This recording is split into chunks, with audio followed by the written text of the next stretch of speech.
Welcome to my channel.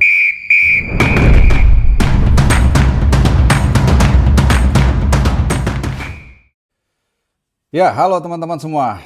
2-3 hari tidak menyapa kalian. Ada yang kurang rasanya.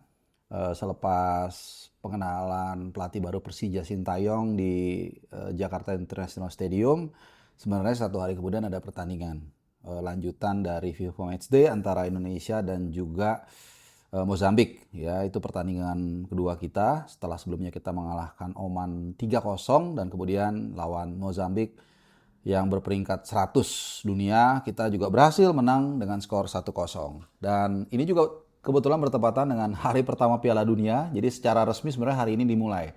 Walaupun di Indonesia itu nanti kick off-nya pagi, tapi di Amerika itu kan masih malam ya. Jadi di mereka tanggal 11, di kita tanggal 12, jadi kita juga antusias tapi juga nggak bisa bohong. Pasti kadang-kadang masih teringat bagaimana kita sudah begitu dekat dengan Piala Dunia, tapi kemudian buyar semua. Ya, gue tidak mau mengajak kita untuk terlena dengan kegagalan tersebut. Justru kita atau gue akan membahas dari masa depan tim nasional kita untuk menatap berbagai event. Ada AFF, Piala Asia dan juga tentunya nanti Piala Dunia 2030 itu menjadi tujuan kita juga. Jadi hari ini kita nonton Piala Dunia tanpa kader Indonesia. Mudah-mudahan dari serangkaian pembahasan kali ini terkait dengan FIFA Matchday kemarin itu menjadi langkah anak tangga pertama untuk kita nanti bisa berhasil di event-event berikutnya, terutama nanti Piala Dunia 2030 yang akan diselenggarakan di 6 negara. Nah, teman-teman, sudah 4 pertandingan dijalani tim nasional kita di bawah pelatih baru John Hartman, pelatih asal Newcastle Inggris, dan tentunya banyak yang memberikan apresiasi yang positif. Kita meraih 3 kemenangan secara total dan 1 kali kalah. Kita kalah dari Bulgaria 1-0. Tapi buat gue justru, menurut gue ya, itu adalah permainan terbaik kita. Kalau soal hasil memang ya kita kalah. Tapi dari segi display, permainan, kemudian juga bagaimana intensitas, ini kita saat itu cukup bagus. Ya mungkin karena lebih lengkap ya. Karena saat itu juga ada J.H. Ini sangat penting sekali dalam menjaga lini pertahanan kita. Nah kemudian di pertandingan pertama kita lawan St. Kitts and Nevis, nggak bisa jadi ukuran ya. Kita menang 4-0 lawan tim yang bahkan lebih kecil dari satu wilayah di Jakarta. Tapi kemudian di FIFA Matchday kali ini kita berhasil menghantam Oman 3-0, peringkatnya 79, dan kemudian mengalahkan Mozambik 1-0. Ini juga kalau gue pribadi, gue lebih senang lihat permainan kita lawan Oman gitu. Tapi it's okay. Dalam 4 laga ini memang seperti yang gue katakan, awal-awal itu pelatih mau kalah semua pun sebenarnya buat gue ya nggak perlu terlalu dijudge juga. Menang semua pun nggak usah terlalu berlebihan. Yang penting kita lihat adalah apakah ada progres di sana. Dan memang ada progres, pelan-pelan John Hartman mencoba untuk mengembalikan mental para pemain kita, mengembalikan atau membangun kembali semangat kita dari puing-puing round 4 kemarin. Tidak mudah memang, kita lihat animo penonton juga terus menurun. Dari lawan St. Kitts itu 26.000, kemudian lawan Bulgaria itu 24.000, lawan Oman 23.000, memang sempat naik menghadapi Mozambik, tapi konon katanya banyak tiket yang memang dikasihkan gitu loh. Jadi gue cuma mau bilang bahwa Indonesia atau timnas kita sedang berusaha untuk bangkit. Jadi kita dukung sama-sama terlepas dari cara kita mendukung ya. Dan di kesempatan ini gue juga sebelum gue lebih jauh bahas soal John Hartman, karena tadi gue sempat menyinggung soal kita terus mendukung tim nasional kita. Gue sedikit, bukan sedikit ya, banyak ini sebenarnya bobotnya tinggi, menarasikan atau mengangkat isu soal pembulian terhadap salah satu pemain kita karena ya diduga kuat buntut rivalitas dari klub. Ya sekali lagi, kenapa gue dukung timnas kita kemanapun terbang tinggi Garuda, termasuk ke Qatar 2 kali, 3 minggu, ke Australia kemana-mana, itu not for cuan gitu ya. Tapi karena gue melihat di sepak bola inilah kita itu, orang Indonesia itu bersatu, meninggalkan sekat-sekat politik, sekat-sekat agama, sekat-sekat ethnicity dan lain-lain, semua itu seperti saudara, seperti teman, apalagi kalau lagi away. Itu kalau ngeliat orang Indonesia itu rasanya kayak 2 kali 3 kali lipat lebih excited. Nah, oleh karena itu, tanpa mendiskreditkan kelompok tertentu, gue sangat mengecam tindakan yang dilakukan oleh seorang 1, 2, 3, 4, 5 orang supporter timnas, gak usah pakai oknum, karena itu bagian dari kita. Jangan biasakan pakai oknum, karena kalau pakai oknum itu berarti kita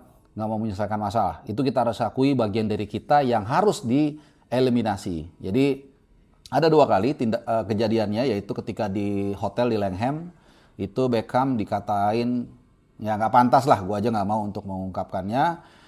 Kemudian juga di Gelora Bung Karno. Ya sekali lagi, kalau di klub kalian silakan lah agak sedikit banter-banteran, agak sedikit keras, it's okay. Tapi di timnas, please jangan. Dan sekali lagi ini tidak mendiskreditkan satu kelompok tertentu ya, kelompok supporter enggak. Dan terlepas dari seperti apa gaya Beckham, ya itu gaya dia, kita boleh nggak senang ketika di klub, antar klub. Tapi di timnas nggak bisa enggak. Ya ketika bendera merah putih berkibar, kemudian lagu Indonesia Raya berkumandang, ya kita satu gitu loh. Bahkan kalau perlu kita dukung dia. Nanti kalau mau bersaing ya nanti di level klub. Nah, tapi sering sekali narasi-narasi dari ya orang-orang seperti gua lah ya, itu terlalu konvensional. Ya ini kalau timnas kita harus satu, enggak. Penyelesaiannya gimana? Menurut gue ada 2. Kemarin di channel sahabat gue, Bung Binder, gue juga sudah mengatakan. Pertama adalah penegakan hukum. Kan kita katanya sudah ada Garuda ID. Nanti kalau misalnya ada yang begini-begini bisa ditangkap. Nah itu tolong dilakukan. Kalau perlu penjarakan gitu. Supaya ada efek jerah. Orang Indonesia itu kalau nggak dikerasin nggak bisa. Hanya dihimbau gitu ya. Sama kayak nerobos lampu merah. Mau merahnya merah apa, tetap akan diterobos. Tapi kalau dipasang di situ basoka pasti berhenti semua.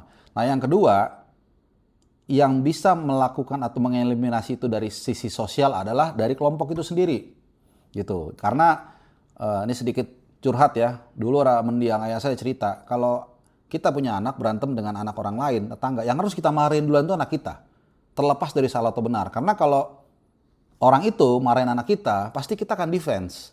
Kita merasa kok anak kita nih dipukul, dimarahin, kita nggak terima gitu walaupun anak kita salah. Tapi kalau kita sendiri, maka orang akan melihat kita objektif dan mereka akan respect dengan kita. Makanya kita belum tahu dan kita tidak mendiskreditkan pelakunya ini dari kelompok mana. Tapi kalau memang sudah jelas, misalnya dari kelompok supporter A, para sesepuh dengan segala hormat ya, tanpa maksud mengajari atau menggurui, tolong kalian yang ngejewer mereka sendiri. Hanya itu sanksi sosialnya. Kenapa? Orang itu akan lebih respect karena yang menjewer itu adalah abangnya, dan kedua, supporter lawan pun jadi respect juga ke kalian. Itu aja. Jadi karena kalau area hukum ini kan bukan di area kita ya sebagai supporter. Jadi itu. Jadi sangat disayangkan dan mudah-mudahan di Asian Cup nanti, karena Beckham juga akan main di AFF dan juga nanti ada FIFA Matchday 2 kali kalau nggak salah sebelum kita ke Piala Asia, kita lebih kompak lagi dan semua supporter akan saling respect satu sama lain ketika membela tim nasional. Nah, kita bahas soal John Hartman lagi. Jadi seperti yang gue bilang di awal, gue nggak mau terlalu cepat-cepat ngejudge bagus atau jelek. Tapi yang pasti gue melihat ada satu sisi, ada hilalnya, ada secercah harapan. Bagaimana kita lihat apa yang salah di tim kepelatihan sebelumnya itu tidak diulangi lagi. Tidak terlalu banyak gimmick, kemudian juga on point. Kemudian juga kita lihat John Hartman mencoba untuk melakukan beberapa kali uji coba. Which is nggak ada masalah, karena namanya uji coba ya tempat untuk bereksperimen kan. Misalnya kalau kalian ingat waktu lawan Saint Kitts and Nevis itu Ole agak sedikit ditarik melebar dan hasilnya it worked very well. Dia kasih assist 2 kali ke Beckham Putra. Kemudian lawan Bulgaria ya oke lah, bukan oke lah, kita kalah tapi bagus mainnya. Nah lawan Oman itu menurut gue salah satu display yang paling bagus, terlepas dari kita minus Jai. Dan kemudian lawan Mozambik, menurut gue agak sedikit kurang oke lah mainnya, tapi nggak apa-apa. Kelihatannya John Hartman itu ingin mempush kemenangan sebanyak dan sesering mungkin untuk mendapatkan approval dan validasi dan juga semangat, membalikan mental semangat para pemain, ya terutama juga fans dan dia sendiri sebagai pelatih ya. Dan di situ dia melakukan juga serangkaian eksperimen, misalnya Kevin Dix, ya ini istilahnya pakai robbery system. Jadi Kevin Dix di kiri, Donny di kanan. Donny memang gue tahu di Persija juga beberapa kali, acap kali dia diperankan sebagai FR, kemudian cutting inside, shooting dengan kaki kiri atau umpan curve gitu ya. Dan di AFF 2024 di bawah STI juga dia saat itu di salah satu pertandingan kalau nggak salah kita butuh gol, dia juga ditempatkan di sana.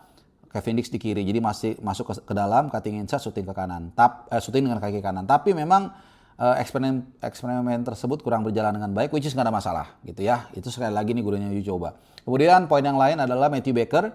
Ini juga salah satu milestone yang baru dari pemain berdarah Batak dan juga Australia ini, di mana dia diberikan kesempatan tampil lawan Oman. Ini menjadi debut dia tentunya dan juga debut termuda sepanjang masa di Indonesia. Dan di situ kita lihat ada 2 poin yang paling menarik. Pertama, dia berhasil melakukan satu potongan ketika ada serangan balik, pemain lawan, pemain Oman nomor 9 itu dipotong, timingnya pas, berarti kan dia punya kemampuan, kemudian reading the game-nya bagus, dan pengambilan keputusan dan kecepatan. Dan ada poin kedua adalah bagaimana kita lihat dalam tanda kutip, Elkan Bagot kali ini sebagai asisten dosennya Jahit Ses. Kalau dulu Jahit Ses suka mentorin Rido, sekarang Elkan Bagot ada satu momen lah yang paling nggak gue lihat itu dia nge-mentorin Matthew Baker, kayak ya adik-adikan baru masuk kuliah gitu ya, dijaga-jaga gitu ya supaya nggak salah, which is very very smooth, very nice, dan gue happy. Jadi gue nggak peduli dengan hasilnya, mau kalah, mau menang, mau mainnya jelek nggak apa-apa, tapi semuanya sudah dilakukan John Hartman dengan sangat baik. Terlepas dari ada perbedaan pandangan di antara kita sendiri ya soal pemanggilan pemain, it's okay. Jadi bukan soal kita ngatur-ngatur, enggak ya. Biarkan dia mengatur, iya kita juga tahu dia mengatur pelatih, tapi kita kan sebagai fans boleh dong kita berdiskusi dan bukan tidak mungkin itu menjadi masukan buat mereka gitu. Ini terkait dengan soal pemanggilan pemain, ya gue pribadi ada 1-2 lah yang menurut gue ini kayak sebaiknya dipanggil ya gitu ya. Kalau 80-90% sih kita oke lah ya, misalnya kayak all pemain diaspora itu kayaknya mandatori udah aman, kemudian kayak Rizky Ridho, siapa lagi ya, kemudian Sayuri Bersaudara, kemudian Beckham Putra, gue rasa bahkan Raihan Hanan, ini adalah beberapa pemain yang kayak kita sepakat aklamasi itu memang layak untuk masuk tim. Nah sisanya kan ya ada perbedaan sedikit ya, apakah itu selera, apakah mungkin memang ya belum final, kita nggak tahu. Seperti Ricky Kambuaya misalnya, menurut gue ini sangat layak masuk ke tim nasional Indonesia, terutama nanti untuk AFF. Ya kita nggak tahu, bisa juga nanti dia dipanggil.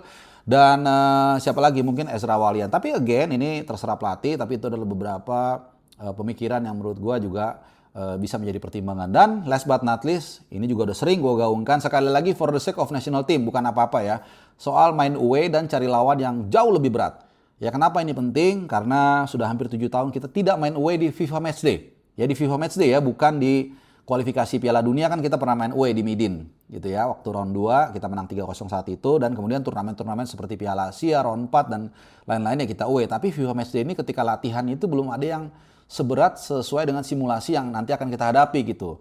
Karena kalau kita bicara main di GBK ini sepertinya sesuatu yang nggak usah diperdebatkan lagi. 2 tahun terakhir di luar Jepang itu kita nggak terkalahkan kecuali lawan Bulgaria. Sisanya kita selalu kalau nggak seri menang.